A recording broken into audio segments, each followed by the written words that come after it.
sit. Yeah, Never true. move for hours Well, that's and true. hours That's true. all day long. They would think, I guess they have to do that to survive. Yeah. Yeah, you're Yes, right. it's all You're right. perspective. Yeah. It's just there's so many parts to this. But you'd Each have building like we 20 go in. people living here, you know, all different ages, you know. You're gonna have, the family would have had 12 to 15 kids.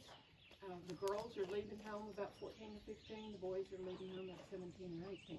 And you're only working the amount of farm that you can work. Right.